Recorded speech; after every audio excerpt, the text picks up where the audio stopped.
Assalamualaikum students, hope you are all well. As in previous lecture we have discussed in detail about clavicle. So clavicle का overview करने के बाद हम लोग चलेंगे नेक्स्ट टॉपिक की तरफ। सबसे पहले मैंने क्लेविकल के बारे में बताया था, उसे कहा जाता है कॉलर बोन। इसके अलावा मैंने क्लेविकल की लोकेशन बताई थी कि वो कहाँ पर होता है। हमारी स्टर्नम और स्कैपुला के दरमियान जो बोन होती है उसे कहा जाता है क्लेविकल। अब जो क्लेविकल होती है बेसिकली हमारी बॉडी को सपोर्ट प्रोवाइड कर रही होती है। इसके अलावा इससे क्या करना होता है, जो भी हमारी बॉडी का वेट होता है हमारे अपर लिम्ब का, उसे क्या करती है हमारी स्टर्नम तक ट्रांसमिट करती है ताकि जो बैलेंस है वो मेंटेन रहे। इसके अलावा हम लोगों ने इसमें डिफरेंट एक्सट्रीमिटीज पढ़ी थी, जैसे कि स्टर्नल एक्सट्रीमिटी, एक्रोमियल एक्सट्रीमिटी। इसके अलावा इसमें कोरोनल ट्यूबरकल के बारे में पढ़ा था। जो एक्रोमियल एक्सट्रीमिटी होती है बेसिकली हमारे क्लेविकल के लेटरल एंड पर होती है, स्कैपुला वाली साइड पर। जो स्टर्नल एक्सट्रीमिटी होती है बेसिकली हमारे वर्टिब्रल कॉलम वाली साइड पर होती है, टुवर्ड्स हमारी मीडियल पेन, टुवर्ड्स हमारी मिड लाइन। इसी तरह जो हमारी एक्रोमियल एक्सट्रीमिटी होती है वो लेटरल एंड पे होती है, away from our mid line. जो लेटरल एंड पे एक्सट्रीमिटी होती है उसे कहा जाता है एक्रोमियल एक्सट्रीमिटी। अब इस एक्रोमियल एक्सट्रीमिटी के करीब ही इंफीरियर साइड पर, लोअर साइड पर एक एलिवेशन होती है इस तरह से, उसे कहा जाता है कोनॉइड ट्यूबरकल। हम लोग एक दफा इसकी डायग्राम देख लेते हैं। जैसे कि ये हमारे पास है क्लेविकल बोन, इसका ये जो थिकन एंड है उसे कहा जाता है स्टर्नम एक्सट्रीमिटी, जबकि ये जो इसका फ्लैटेंड एंड है उसे कहा जाता है एक्रोमियल एक्सट्रीमिटी। इसके अलावा यहाँ पर एलिवेशन होती है इंफीरियर साइड पर, लोअर साइड पर, जिसे कहा जाता है कोनॉइड tubercle.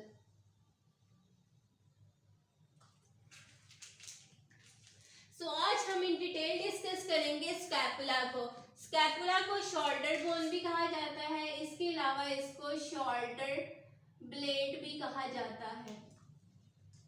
Scapula is a large flat triangular bone lies on the posterior chest wall between second and seventh rib. अब posterior side कौन सी होती है? Back side. So scapula basically एक large triangular bone होती है जो कि हमारी चेस्ट वॉल की बैक साइड पर होती है। पोस्टीरियर साइड होती है बैक साइड। बैक साइड में हमारी सेकंड और सेवंथ रिब के दरमियान प्रेजेंट होती है scapula bone. It articulates with acromial extremity of clavicle and humerus. अब क्लेविकल की एक्रोमियल एक्सट्रीमिटी है ये हमारे पास, ठीक है। ये जो फ्लैटेंड एंड होता है इसे कहा जाता है एक्रोमियल एक्सट्रीमिटी। तो जो स्कैपुला है वो आर्टिकुलेट कर रही होती है हमारे क्लेविकल की एक्रोमियल एक्सट्रीमिटी के साथ, और यहाँ पर हमारे पास ह्यूमरल बोन होती है, इसके साथ भी आर्टिकुलेट कर रही होती है। जैसे कि ये हमारी यहाँ पे है क्लेविकल की बोन और ये हमारी है ह्यूमरस। तो यहाँ पर हमारी बैक साइड पर स्कैपुला होगी जो कि हमारे क्लेविकल के एक्रोमियल एंड के साथ और हमारी ह्यूमरस के एंड के साथ आर्टिकुलेट कर रही होगी, ज्वाइन हुई होगी, उससे कहा जाता है स्कैपुला बोन। अब स्कैपुला के बेसिकली 3 डिफाइनिंग फीचर्स होते हैं जो कि स्कैपुला बोन को डिफाइन कर रहे होते हैं, जिसमें हमारे पास 3 बॉर्डर्स आ जाते हैं, सुपीरियर, मीडियल एंड लेटरल।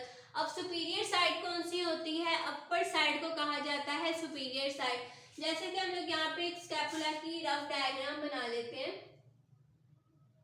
जैसे कि ये हमारे पास है इस तरह से स्कैपुला बोन। तो इसकी सुपीरियर साइड कौन सी होगी? ये वाली साइड जो होगी उसे कहा जाएगा सुपीरियर साइड, तो इसे कहा जाएगा सुपीरियर बॉर्डर। इस तरह मीडियल साइड कौन सी होती है? जो कि टुवर्ड्स हमारे मीडियल पेन हो। तो यहाँ पे जो हमारा मीडियल पेन होगा तो इस साइड पे जो साइड होगी उसे कहा जाएगा मीडियल साइड या मीडियल बॉर्डर। नेक्स्ट हमारे पास है लेटरल, वो साइड जो हमारे मिड लाइन से अवे हो उसे कहा जाता है लेटरल साइड। तो ये वाली साइड अगर हमारे स्कैपुला से लेटरल साइड पर होगी तो इसे कहा जाएगा लेटरल बॉर्डर। इसके अलावा अब इसमें 3 एंगल्स आ जाते हैं, सुपीरियर, इंफीरियर एंड लेटरल। अब सुपीरियर एंगल मैंने ऑलरेडी बता चुकी है। सुपीरियर साइड कौन सी साइड होती है? जो अपर साइड पर हो, तो अपर साइड पर जो एंगल होगा उसे कहा जाएगा सुपीरियर एंगल। नेक्स्ट हमारे पास है इंफीरियर। इंफीरियर मतलब कि लोअर साइड। अब लोअर साइड पर हमारी बोन की जो भी भी एंगल होगा उसे कहा जाएगा इंफीरियर एंगल। नेक्स्ट हमारे पास है लेटरल। जो लेटरल साइड से हमारी मिडलाइन से अवे स्कैपुला वाली बोन वाली साइड पर एंगल होगा उसे कहा जाएगा लेटरल एंगल। स्कैपुला में दो सरफेसेस आ रही होती है, डॉर्सल एंड कॉस्टल। डॉर्सल मतलब के बैक साइड, जो हमारी स्कैपुला की बैक साइड होगी उसे कहा जाएगा डॉर्सल साइड या डॉर्सल सरफेस। जबकि जो स्कैपुला की कॉस्टल साइड है ये बेसिकली कौन सी साइड है, इंटीरियर साइड है, फ्रंट साइड है, तो इसे कहा जाएगा हमारे स्कैपुला की कॉस्टल साइड। जैसे कि ये हमारा स्कैपुला है, इसकी कॉस्टल साइड है मतलब कि इंटीरियर साइड है, फ्रंट साइड है, तो इसे कहा जाएगा कॉस्टल सरफेस ऑफ स्कैपुला। जबकि ये जो है ये हमारी स्कैपुला की बैक साइड है, डॉर्सल साइड है, तो इसे कहा जाएगा डॉर्सल सरफेस ऑफ स्कैपुला। अब इन फीचर्स को, इन कैरेक्टरिस्टिक्स को हम लोग इन डिटेल डिस्कस करेंगे। सबसे पहले हम लोग देख लेते हैं सुपीरियर बॉर्डर को। Short thin and superior edge of scapula. ये बेसिकली जो शॉर्ट और थिन एंड होगा स्कैपुला का उसे कहा जाता है सुपीरियर बॉर्डर। इसके अलावा हमारा scapular notch is located on lateral aspect of superior border. अब सुपीरियर बॉर्डर की साइड पर यहाँ पर क्या होगा, स्कैपुलर नॉच।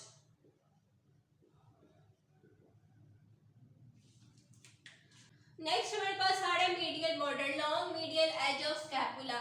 मीडियल मतलब कि जो हमारे मिडलाइन के करीब जो होगा, इस तरह से जो लॉन्ग साइड आ रही है उसे कहा जाएगा medial border. Located close to the vertebral column. अब इसका जो मीडियल बॉर्डर है वो बेसिकली हमारे वर्टिब्रल कॉलम के करीब आ रहा होता है। अब वर्टिब्रल कॉलम हमारी बॉडी के मीडियल वाली साइड पर आ रही होती है, तो हम लोग कह सकते हैं कि जो स्कैपुला का मीडियल बॉर्डर है वो हमारे वर्टिब्रल कॉलम के करीब है। नेक्स्ट हमारे पास आ रहा है lateral border, thickened lateral edge of scapula. Scapula का वो एंड जो कि हमारी मिडलाइन से अवे होगा उसे कहा जाएगा लेटरल एंड या लेटरल बॉर्डर, और ये बेसिकली हमारे एक्सिला के करीब होता है। नेक्स्ट हम लोग वो एंगल्स डिस्कस करेंगे जो कि हमारी स्कैपुला में आ रहे थे। सबसे पहले हमारे पास आ रहा है superior angle. Junction of superior and medial border forms this angle. इसको हम लोग डायग्रामेटिकली देखें तो फॉर एग्जांपल ये हमारे पास इस तरह से इसकी एक रफ सी डायग्राम आ गई है, जिसमें हम लोगों ने कहा है इसका सुपीरियर और मीडियल बॉर्डर जो एंगल बना रहा होता है इसे कहा जाता है सुपीरियर एंगल। तो ये इसकी साइड है मीडियल साइड जो कि हमारी मिडलाइन के करीब है, और ये इसकी है सुपीरियर साइड मतलब कि अपर साइड। तो इस जगह पे जो एंगल बन रहा होगा उसे कहा जाएगा सुपीरियर एंगल।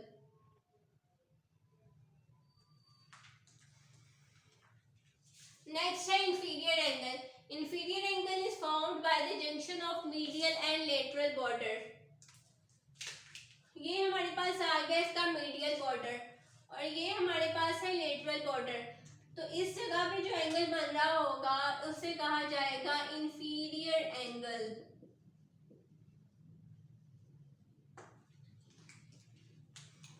नेक्स्ट है lateral angle. Lateral angle is formed by the junction of superior and lateral border. अब सुपीरियर साइड कौन सी होती है, अपर साइड, जबकि लेटरल साइड ये वाली साइड है। तो इस जगह पे जो एंगल बन रहा होगा उसे कहा जाएगा लेटरल एंगल। यहाँ पर हमारे पास आ जाता है lateral angle. Lateral surface of head forms shallow articulating surface. अब ये हमारे पास है लेटरल सरफेस। इसका जो हेड है यहाँ पर हमारे पास डीपन वाली साइड पर आर्टिकुलेटिंग सरफेस आ रही होती है जिसे कहा जाता है ग्लिनॉइड कैविटी। इसके अलावा हम लोग इसको ग्लिनॉइड फोसा भी कह सकते हैं। ग्लिनॉइड फोसा या ग्लिनॉइड कैविटी पर हमारे पास फिब्रोकार्टिलेज रिंग होता है जिसको हम लोग ग्लिनॉइड लैब्रम भी कह सकते हैं। यहाँ पे हमारे पास एक रिंग आ जाता है जिसे कहा जाता है फिब्रोकार्टिलेज रिंग, या फिर इसको हम लोग ग्लिनॉइड लैब्रम भी कह सकते हैं। नेक्स्ट हमारे पास है dorsal surface divides into two unequal region by spines of scapula. इसमें हमारे पास आ जाते हैं दो अनइक्वल रीजन, एक है सुप्रास्पाइनस फोसा और एक है इंफ्रास्पाइनस फोसा। इसको अगर हम लोग डायग्रामेटिकली देखें तो फॉर एग्जांपल इस तरह से ये हमारी स्कैपुला बोन है, तो ये हमारे पास है स्पाइन। अब इस स्पाइन ने हमारे स्कैपुला बोन को दो अनइक्वल रीजन्स में डिवाइड किया हुआ है। एक हमारे पास स्मॉलर रीजन है जबकि एक हमारे पास लार्जर रीजन है। अब जो हमारे पास स्मॉलर रीजन है जो कि हमारी स्पाइन से सुपीरियर साइड पर है, हमारी स्पाइन की अपर साइड पर है, उसे कहा जाएगा सुप्रास्पाइनस फोसा।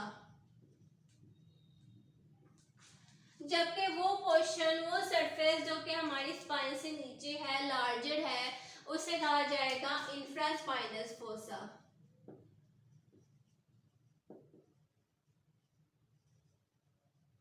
इंफीरियर मतलब के लोअर साइड पर, तो हमारी स्पाइन के लोअर साइड का जो एरिया वो लार्जर है और उसे कहा जाता है इंफ्रास्पाइनस फोसा। लास्ट वन पे हमारे पास आ रहा है कोस्टल सरफेस। कोस्टल सरफेस मतलब कि फ्रंट साइड, जबकि डोर्सल का हमने बताया था बैक साइड। जो कोस्टल सरफेस होती है अब उसमें हमारे पास 3 लॉन्गिट्यूडनल रिजेस होते हैं। इस तरह से जो लाइनिंग होती है उसे कहा जाता है रिजेस। तो ये हमारी होती हैं हमारी स्कैपुला की फॉरवर्ड वाली साइड पर। So that's all about scapula. In the next lecture we will discuss about the other bones of our upper limb. Hope you have understood this lecture. If you have any query or question you can ask me on Instagram. Instagram link is mentioned in description box. Please like and subscribe to my YouTube channel. Thank you.